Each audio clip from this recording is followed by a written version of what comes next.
अब देखो जो प्लाज्मा मेम्ब्रेन है it is the outermost layer of an animal cell. तो बाहर के एनवायरनमेंट को देखो, ये है तुम्हारे घर का मेन डोर, ठीक है।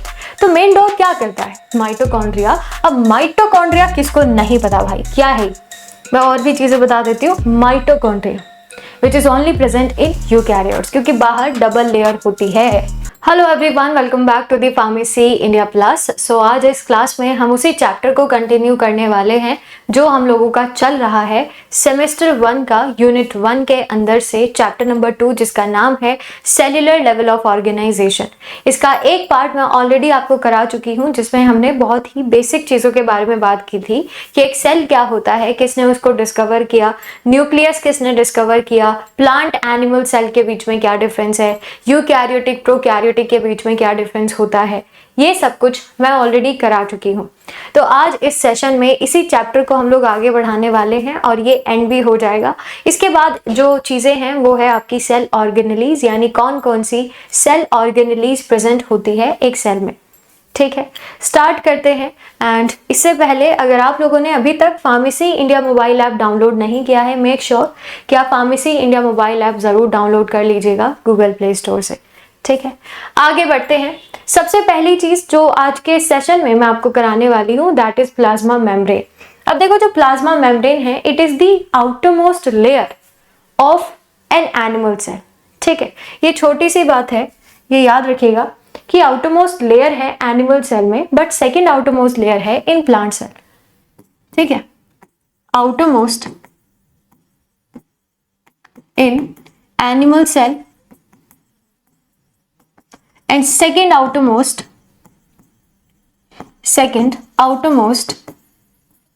in plant cell, ठीक है। प्लांट सेल में सेकेंड आउटरमोस्ट है और एनिमल सेल में सबसे बाहर वाली लेयर जो होती है उसी का नाम है प्लाज्मा मेम्ब्रेन। प्लांट सेल में ऐसा मैं क्यों बोल रही हूँ, क्योंकि लास्ट सेशन में अगर तुमने पढ़ा हो तो मैंने आपको बताया था कि प्लांट में सबसे बाहर वाली जो लेयर है वो है सेल वॉल, ठीक है, सेल वॉल। प्लाज्मा मेम्ब्रेन बहुत ही इंपॉर्टेंट स्ट्रक्चर है किसी भी पर्टिकुलर सेल के अंदर, क्योंकि ये पहली चीज सिलेक्टिवली परमिएबल है, सिलेक्टिवली परमिएबल, और दूसरा इसके पास होता है फ्लूइड मोज़ेक स्ट्रक्चर, जो कि सिंगर एंड निकोलसन ने बताया था कि इसका जो स्ट्रक्चर है वो फ्लूइड मोज़ेक मॉडल के थ्रू उन्होंने इल्यूसिडेट किया था उस चीज़ को, ठीक है। तो बहुत ही इंपॉर्टेंट है ये प्लाज्मा मेम्ब्रेन। चलिए, allow only certain molecules in और आउट ऑफ अ सेल, तो यही चीज़ मैंने आपको अभी अभी बताई है, क्योंकि ये सेलेक्टिवली परमिएबल है, ये कुछ ही चीज़ों को सेलेक्ट करेगा पहले, ठीक है, कुछ पर्टिकुलर चीज़ें। फॉर एग्जाम्पल मान लीजिए मेरे पास सेल है, ठीक है, ये इसकी प्लाज्मा मेम्ब्रेन है, this is the plasma membrane. अगर बाहर कोई भी चीजें होंगी, अब ऐसा नहीं है कि मुंह उठा के सब कुछ अंदर ही आ जाएगा, ऐसा नहीं होगा। पहले प्लाज्मा मेम्ब्रेन इनको सेलेक्ट करेगा। फॉर एग्जांपल इसको मैंने सेलेक्ट किया तो यही चीज अंदर आ पाएगी। ऐसा नहीं है कि ये भी आ रहा है, ये भी आ रहा है, ये भी आ रहा है, ये भी आ रहा है, ऐसा नहीं होगा। जो चीजें हमारे काम की है या फिर प्लाज्मा मेम्ब्रेन को लगेगा कि हाँ ये चीज एकदम ठीक है या फिर इसके लिए परमिएबिलिटी है इसके पास, तो ये पास करने देगा, नहीं तो नहीं होगा, ठीक है। सेम एज अंदर से बाहर भी अगर कोई चीज आ रही है तो उसके लिए भी यही चीज है, ठीक है। आपने सुना भी होगा कुछ प्रोसेस के बारे में, जैसे एंडोसाइटोसिस, ठीक है, या फिर एक्सोसाइटोसिस, है ना। मॉलिक्यूल्स के अंदर आना एंडोसाइटोसिस होता है, बाहर जाना एक्सोसाइटोसिस होता है। समझ में आया? तो this is all about plasma membrane का फंक्शन, ठीक है। इसके बाद आगे बढ़ते हैं। ये मेरे हिसाब से क्लियर हो गया है आपको कि किस तरीके का स्ट्रक्चर है, क्या इसका बेसिक फंक्शन होता है। दूसरा कि it separate internal metabolic reaction from external environment. तो बाहर के एनवायरनमेंट को देखो, ये है तुम्हारे घर का मेन डोर, ठीक है। तो मेन डोर क्या करता है? आपके घर के अंदर जो भी चीजें हो रही हैं उसको बाहर से सेपरेट रखता है। सेम एज इसका भी काम होता है, सेल के इंटरनल स्ट्रक्चर को या जो भी फंक्शंस हो रहे होंगे उन सभी को एक्सटर्नल स्ट्रक्चर और फंक्शन से सेपरेट करने का काम होता है आपके प्लाज्मा मेम्ब्रेन का, ठीक है। तीसरी चीज, allow cells to excrete waste and interact with its environment, ठीक है। ये मैंने आपको ऑलरेडी बता दिया है। इसके बाद it is made primarily of phospholipid, यानी फॉस्फोलिपिड की बाई लेयर से बना हुआ होता है। कैसा स्ट्रक्चर होगा, देखो अभी मैंने बोला फॉस्फोलिपिड की बाई लेयर होती है। अब ये बाई लेयर होती कैसे है, देखिए फॉस्फोलिपिड यानी प्रोटीन और फॉस्फोलिपिड की बनी हुई एक लेयर होती है कुछ इस तरीके की। ये प्रोटीन है और ये लिपिड है, ठीक है। तो ये कुछ इस तरीके का स्ट्रक्चर है हमारे पास प्लाज्मा मेम्ब्रेन का। अब इसमें होता क्या है, जो ये हेड पार्ट है ये है हेड और अंदर वाली तरफ ये होते हैं टेल। हेड और टेल का नेचर एक दूसरे से बिल्कुल ऑपोजिट होता है और ये प्रोटीन है, दिस इज प्रोटीन, ठीक है। हेड हमेशा हाइड्रोफिलिक होती है, हाइड्रोफिलिक यानी ये पानी वगैरह से दोस्ती कर लेती है ना, डरती नहीं है उनसे। लेकिन जो टेल पार्ट है वो हाइड्रोफोबिक होगा, हाइड्रोफोबिक, ठीक है। पानी हेटिंग, H2O हेटिंग, जल से डर लगता है इसको, क्लियर। तो कुछ इस तरीके का स्ट्रक्चर होता है प्लाज्मा मेम्ब्रेन का। ये सारे लिपिड्स हैं, लिपिड के दो पार्ट होते हैं, हेड और टेल। हेड होता है हाइड्रोफिलिक, टेल होती है हाइड्रोफोबिक। तो this is the structure of plasma membrane, ठीक है। चलिए दूसरी सेल ऑर्गेनेली की तरफ चलते हैं, जिसका नाम है, जो कि एक बहुत ही इंपॉर्टेंट सेल ऑर्गेनेली है, सेल वॉल। अब मैं ऐसा क्यों बोल रही हूं, क्योंकि जो सेल वॉल है ये एक बेसिकली आपके घर की बाउंड्री है, ठीक है, which is exclusively present only and only in plant cell. तो ये भी इंपॉर्टेंट है कि ये सिर्फ प्लांट सेल के अंदर होती है, एब्सेंट होती है एनिमल सेल में। रिजिड और स्टिफ स्ट्रक्चर है इसका, जो कि आपकी सेल मेम्ब्रेन यानी प्लाज्मा मेम्ब्रेन जो अभी अभी आप पढ़ कर आ रहे हो उसके बाहर प्रेजेंट होती है, ठीक है, सिर्फ प्लांट सेल में, एनिमल में नहीं होगी, याद रखना। It provide shape and support to the cells and protect them from mechanical shocks and injuries. तो this is the structure of cell wall. मैं और भी चीजें बता देती हूँ इसके बारे में, ये इंपॉर्टेंट है तो याद रखिएगा कि जो सेल वॉल है it is exclusively present in plant cell, ठीक है। अब प्लांट की जो सेल वॉल है ये बनी हुई होती है मेनली सेल्यूलोज से, क्लियर। सेल्यूलोज एक पॉलीसेकेराइड है, पॉलीसेकेराइड है, ठीक है, ये इसकी बनी हुई होती है। समझ में आया? जैसे मान लीजिए मेरे पास एक सेल है, इसी सेल के बाहर प्रेजेंट होगी सेल्यूलोज। ये है सेल्यूलोज की बनी हुई सेल वॉल, समझे? ये क्या करेगा, ये आपके सेल की शेप को बनाए रखने में हेल्प करता है, प्रोटेक्शन प्रोवाइड करेगा। ऑब्वियस सी बात है कि बाहर के जो भी मैकेनिकल शॉक्स या कुछ भी है उन सभी से प्रोटेक्ट करने का काम होता है आपके सेल वॉल का, एक सेल को, ठीक है। चलिए नेक्स्ट जो सेल ऑर्गेनेली है that is also very important, जिसका नाम है न्यूक्लियस। अच्छा, जैसे हमारी बॉडी के हर एक फंक्शन को कंट्रोल करने के लिए हमारा ब्रेन है ना, वैसे ही एक सेल के फंक्शंस को कंट्रोल करने के लिए कुछ तो होना चाहिए, यहां पर वो न्यूक्लियस करता है, ठीक है। तो ये चीज याद रखिएगा, nucleus is the controlling unit या controlling centre of a cell. इसके बाद nucleus contains the hereditary material of the cell, जिसको आप डीएनए बोलते हैं, और हर एक फंक्शन को कंट्रोल करने के लिए ये बहुत ही इंपॉर्टेंट होता है, कब सेल ग्रो करेगा, मैच्योर करेगा, डिवाइड हो जाएगा और कब वो मर जाता है। तो हर एक फंक्शन को यही कंट्रोल कर रहा होगा, हमेशा याद रखेगा। हेरिडिटरी मटेरियल यानी डीएनए भी यहीं पर होगा, इसकी एक अलग ही दुनिया है, ये याद रखो। डीएनए यहां पर है, आरएनए यहां पर है। आप प्रोटीन्स का फॉर्मेशन यहां नहीं करते हैं, लेकिन आरएनए जब बेसिकली कन्वर्ट होता है तो वो प्रोटीन्स बनाता है, क्लियर। और जो मेन बेसिक चीज है दैट इज आरएनए, वो यहीं पर ही प्रेजेंट होता है। इसके बाद the nucleus is surrounded by the nuclear envelope that separate the DNA from the rest of the cell. तो इसका मैं स्ट्रक्चर आपको दिखाऊंगी कि क्या क्या चीजें होती हैं। Nucleus protect the DNA and it is an integral component of a plant cell structure. जैसे कि मैंने आपको अभी बताया, कुछ ऐसा दिखाई देता है एक न्यूक्लियस। क्या क्या स्ट्रक्चर होते हैं इसके अंदर? सबसे पहले ये है सबसे बाहर वाली लेयर, जिसको आप कहते हैं न्यूक्लियर एनवेलप। न्यूक्लियर एनवेलप पे तुम देख भी पा रहे होंगे छोटे छोटे से पोर्स हैं, इनको आप कहते हैं न्यूक्लियर पोर्स। इन्हीं की हेल्प से आप चीजों को इंटरचेंज करते हो। कोई भी चीज अगर अंदर जानी है या बाहर आनी है, सब इसी न्यूक्लियर पोर से होगा। ये सेंट्रल पार्ट है न्यूक्लियोलस, ठीक है। और जैसे एक सेल का साइटोप्लाज्म होता है, न्यूक्लियस का न्यूक्लियोप्लाज्म होता है, ठीक है। तो this is the structure of nucleus, और इसी न्यूक्लियोलस के अंदर ही आपका डीएनए और आरएनए वगैरह रहेगा, ये जो सेंट्रल पार्ट है, ठीक है। चलिए इसके बाद आगे बढ़ते हैं। नेक्स्ट हमारे पास जो सेल ऑर्गेनली है दैट इज माइटोकॉन्ड्रिया। अब माइटोकॉन्ड्रिया किसको नहीं पता भाई, क्या है? मैं और भी चीजें बता देती हूँ। Mitochondria which is only present in eukaryotes, क्योंकि बाहर डबल लेयर होती है, डबल लेयर्ड मेम्ब्रेन बाउंड है ये। तो ये सिर्फ और सिर्फ यूकैरियोट्स में ही प्रेजेंट होती है, प्रेजेंट ओनली इन यूकैरियोट्स, ठीक है। सिर्फ यूकैरियोट्स में ही पाई जाती है ये। Power house of the cell, ये तो आपको पता ही होगा कि इसको हम लोग पावर हाउस के नाम से भी जानते हैं, है ना। Power house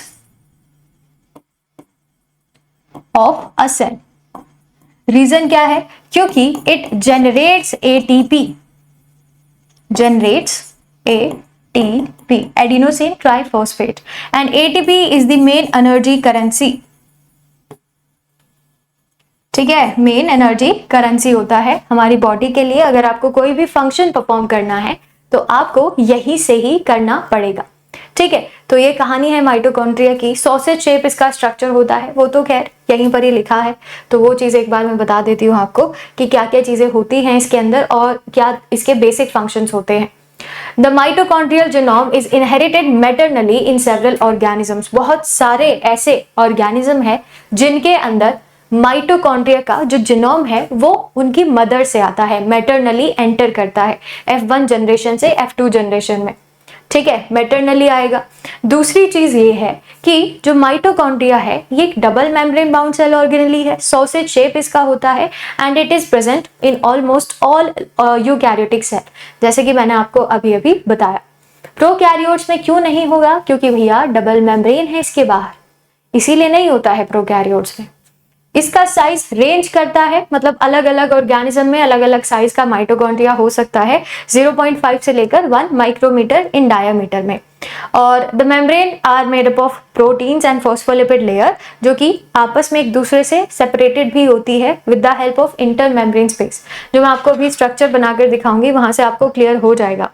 outer membrane covers the surface of the mitochondrion, और उसके पास एक बहुत ही large amount of special protein पाया जाता है जिसको आप कहते हैं पोरेंस, ठीक है। तो वो मैं आपको अभी बता देती हूँ कि कैसा इसका स्ट्रक्चर है ना। अभी अभी देखो मैंने आपको बताया कि डबल लेयर है,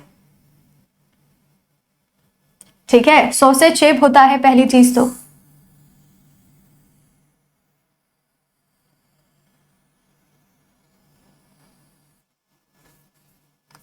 तो इस तरीके से प्रेजेंट होता है। ये थोड़ा बाहर निकल गया है,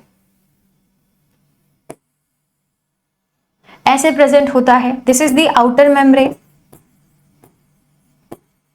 आउटर मेम्ब्रेन। इसके बाद इसके अंदर वाली लेयर होती है कुछ ऐसी,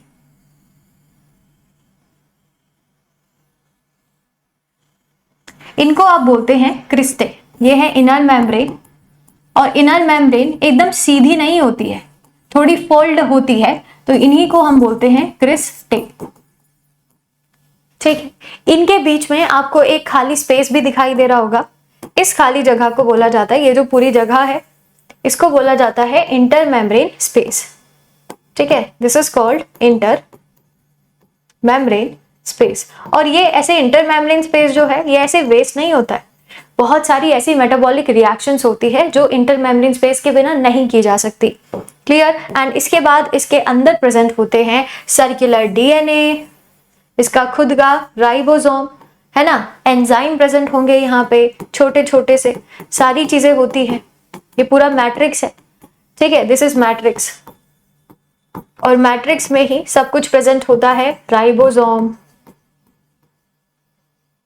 डीएनए, एटीपी, एटीपेज, तो ये सब कुछ प्रेजेंट होता है मैट्रिक्स में, सबका अपना अपना इंपॉर्टेंट फंक्शन है, तो आप किसी को भी स्किप नहीं कर सकते हैं। ठीक है, समझ में आया कि किस तरीके का स्ट्रक्चर होता है। ये देखो, ये है आउटर मेम्ब्रेन पर्पल वाली, फिर ये है ऑरेंज कलर की इनर मेम्ब्रेन जो कि फोल्डेड है, इनको आप क्रिस्टे बोलते हैं। अंदर ये जो फ्लूइड भरा हुआ है इट इज कॉल्ड मैट्रिक्स। ठीक है, मैट्रिक्स में ही डीएनए है, सर्कुलर डीएनए। राइबोसोम्स है, इंटरमेम्ब्रेन स्पेस मैंने आपको बता दिया, एटीपी सिंथेज होता है। ठीक है, तो ग्रैन्यूल्स वगैरह ये सब कुछ प्रेजेंट होता है एक माइटोकॉन्ड्रिया में। ठीक है, चलिए आगे बढ़ते हैं। नेक्स्ट जो सेल ऑर्गेनली हमारे पास है दैट इज राइबोसोम। अब राइबोसोम तो बहुत ही आसान है। पहली चीज तो ये याद रखें कि सब में होता है, चाहे एक यूकैरियोटिक हो चाहे एक प्रोकैरियोटिक सेल हो, सब में राइबोसोम होगा। इसकी यूनिट्स वेरी करती हैं।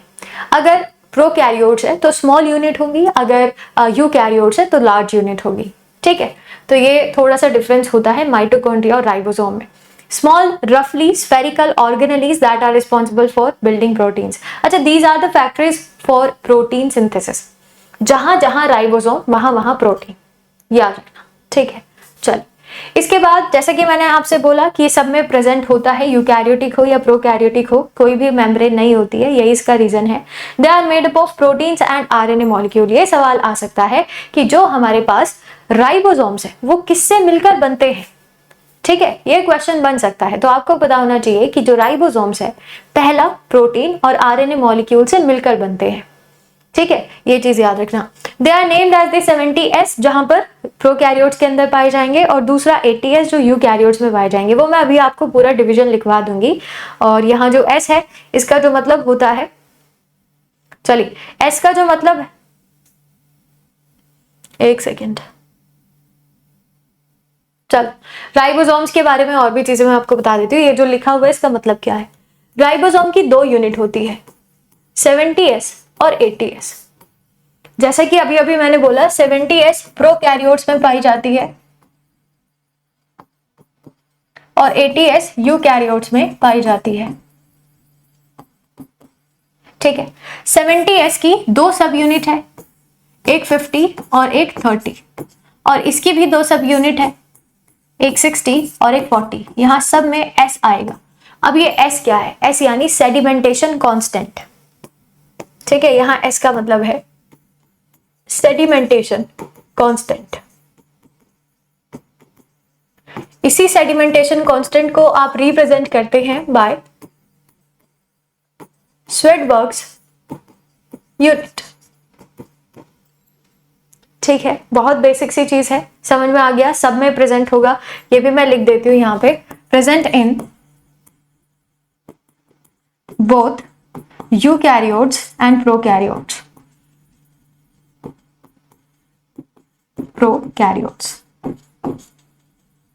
ठीक है, तो ये सारी चीजें हैं राइबोसोम्स के बारे में। और these are the factories for protein synthesis.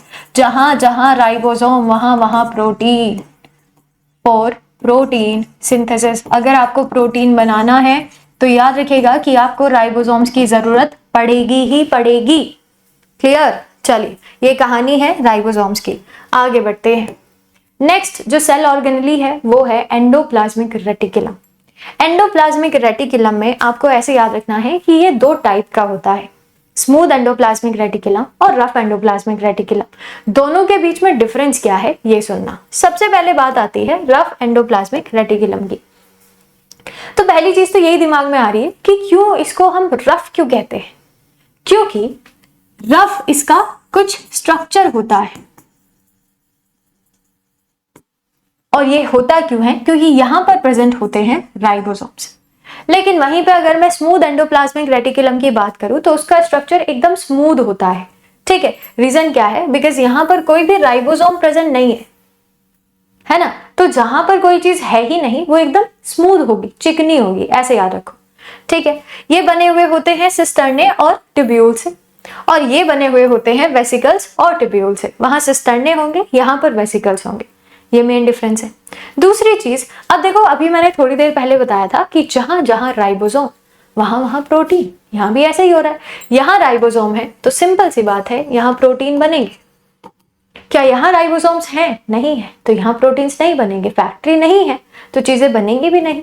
तो इसीलिए it participate in the synthesis of mainly proteins and कुछ certain enzymes, because enzymes are chemically proteins. इसके बाद synthesis glycogen, lipids and steroid, these are the functions of smooth endoplasmic reticulum. And इसके अलावा ये detoxification में भी help करेगा। कुछ नुकसान वाली चीजें जो हमारी बॉडी के अंदर टॉक्सिसिटी फैलाती हैं, उनको अगर आपको बाहर निकालना है तो उसके लिए आपको स्मूथ एंडोप्लाज्मिक रेटिकुलम की हेल्प लेनी होती है। ठीक है, it help in the formation of lysosome. Clear? Lysosome याद है, बहुत ही इंपॉर्टेंट है, सुसाइडल बैग इसको हम कहते हैं। और इसी के ही भाई है ये स्फेरोसोम और ओलियोसोम्स, जो कि आप SER से बनाते हैं, स्मूथ एंडोप्लाज्मिक रेटिकुलम से। चलिए, इसके बाद और भी इनके बीच में डिफरेंस है। जो RER है, पहली चीज की वो इंटरनल स्ट्रक्चर है ना, और ये जो न्यूक्लियर का एनवेलप है, न्यूक्लियस का जो एनवेलप है उसी से ही निकलता है। मान लीजिए मेरे पास ये न्यूक्लियस है और इसका ये एनवेलप है, बाहर वाला स्ट्रक्चर, तो इसी से ही निकला है आपका कुछ इस तरीके से RER। ठीक है, इंटरनल हो गया। और वो पेरिफेरल एरिया पे पाया जाता है और कहां से निकलेगा? प्लाज्मा लेमा से। ठीक है, याद रखना, राइबोफोरिन्स यहां पर प्रेजेंट होते हैं, ये ग्लू की तरह काम करेंगे। राइबोफोरिन्स वहीं पर ही प्रेजेंट होते हैं जहां पर आपको राइबोसोम्स को चिपकाना पड़े। ठीक है, यहां मुझे राइबोसोम्स को चिपकाना है, इसीलिए यहां पर राइबोफोरिन्स होते हैं, लेकिन यहां मुझे ऐसा कुछ करना ही नहीं है, तो राइबोफोरिन्स यहां पर एब्सेंट होते हैं। ठीक है, इसके बाद it might develop from the nuclear envelope, already बनाकर दिखाया है, और ये RER से ही निकला है, यानी ये RER है और इसके बाद शुरू होता है SER। ठीक है, स्ट्रक्चर में दिखाऊंगी। Provide proteins and lipids for Golgi apparatus and provide vesicles for cis face of the Golgi apparatus. तो ये फंक्शन है आपके पास SER और RER के। ठीक है, इनका एक बार स्ट्रक्चर और देख लो कि कैसा स्ट्रक्चर होता है। ये देखिए, ये है मेरे पास न्यूक्लियर एनवेलप। ठीक है, न्यूक्लियर एनवेलप के पास न्यूक्लियर पोर्स जो मैंने आपको बताया था, ये है RER, ये पूरा RER है, रफ एंडोप्लाज्मिक रेटिकुलम। एंड इसके बाद पेरिफेरल एरिया पे है SER, स्मूथ एंडोप्लाज्मिक रेटिकुलम। यहाँ क्लियरली दिखाई भी दे रहा होगा कि RER के सरफेस पर राइबोसोम्स प्रेजेंट है ना, तो ये स्ट्रक्चर होता है। क्लियर? चलिए आगे बढ़ते हैं नेक्स्ट सेल ऑर्गेनेली पे। नेक्स्ट जो हमारे पास ऑर्गेनेली है वो है गोल्जी अपैरेटस। गोल्जी अपैरेटस के लिए छोटी सी चीज याद रखिएगा, कुरियर कंपनी या फिर post office. Clear?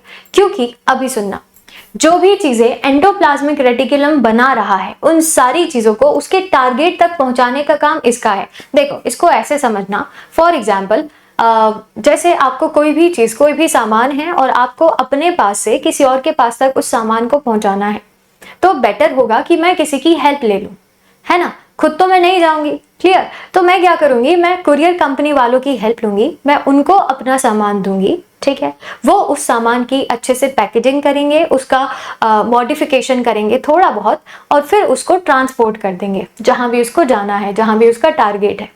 Same as Golgi apparatus के साथ भी होता है। एंडोप्लाज्मिक रेटिकुलम ने जो भी बनाया, चाहे वो प्रोटीन्स हो, लिपिड्स हो, एंजाइम्स हो, स्टेरॉइड हो, ग्लाइकोप्रोटीन हो, कुछ भी हो, हर एक चीज जो आपका एंडोप्लाज्मिक रेटिकुलम बना रहा है, अब चाहे वो स्मूथ हो या R हो, ठीक है, तो उन सारी चीजों को गोल्जी अपैरेटस को वो ट्रांसपोर्ट कर देता है। ट्रांसपोर्ट करने के बाद गोल्जी अपैरेटस उसका मॉडिफिकेशन करेंगे, उसकी पैकेजिंग करेंगे एंड देन उसको ट्रांसपोर्ट कर देंगे उनके टारगेटेड एरिया तक। ठीक है, ये काम होता है गोल्जी अपैरेटस का। And it was discovered by Camillo Golgi. Membrane bound है तो प्रोकैरियोट्स में एब्सेंट होता है। ठीक है, सिर्फ यूकैरियोट्स के अंदर पाया जाएगा। It is a membrane bound organelle which is mainly composed of a series of flat and stacked structures, जिनको आप बोलते हैं सिस्टर्ने। क्रिस्टे माइटोकॉन्ड्रिया में होता है, सिस्टर्ने गोल्जी अपैरेटस के अंदर होगा। चलिए, इसके बाद फंक्शन मैंने आपको ऑलरेडी बता ही दिया है। This cell organelle is primarily responsible for transporting, modifying and packaging proteins and lipids to targeted destination. ये इसका प्राइमरी फंक्शन होता है। मैं एक बार आपको बता भी देती हूँ फ्लो चार्ट से। देखो, मान लीजिए हमारे पास ये है एंडोप्लाज्मिक रेटिकुलम, ये बना रहा होगा प्रोटीन्स, लिपिड्स, स्टेरॉइड, ग्लाइकोप्रोटीन्स। ठीक है, ये सब कुछ ये बना रहा होगा। अब इसके बाद ये क्या करेगा, कुछ इस तरीके का स्ट्रक्चर होता है गोल्जी अपैरेटस का। ठीक है, ये हमारे पास है सिस फेज और ये है ट्रांस फेज। तो जो भी चीजें बनी उनको ट्रांसपोर्ट किया जाता है सिस फेज तक। ठीक है, ये वेसिकल से होता हुआ, वेसिकल्स की हेल्प से आगे की तरफ ट्रांसपोर्ट कर दिया जाता है इधर की तरफ। ठीक है, और ट्रांस फेज से बाहर निकलने के बाद जो भी इनका टारगेटेड एरिया है वहां पर इनको भेज दिया जाता है। गोल्जी अपैरेटस क्या कर रहा होगा, मॉडिफिकेशन, ठीक है, पैकेजिंग एंड ट्रांसपोर्टेशन। ठीक, ये सारे काम होते हैं इसके। समझ में आ गया है, बहुत आसान है। एक बार अगर तुमने समझ लिया तो दोबारा याद करने की जरूरत भी नहीं है। ठीक है, तो this is all about today's session. I hope यहाँ तक आपको सारी चीजें क्लियर हो गई होंगी। इसकी एक क्लास और होगी एंड उसमें आपके पूरा चैप्टर कंप्लीट हो जाएगा। कुछ 3 से 4 सेल ऑर्गेनेलीज बची हैं एंड उसके बाद थोड़ा सा पार्ट है आपके सेल डिविजन का। ठीक है, तो ये एक बार कंप्लीट हो जाएगा, इस चैप्टर को हम लोग खत्म कर लेंगे। क्लियर, अब हम लोग मिलेंगे अगली क्लास में एक और नए पार्ट के साथ एंड तब तक के लिए stay tuned with pharmacy India plus. Thank you.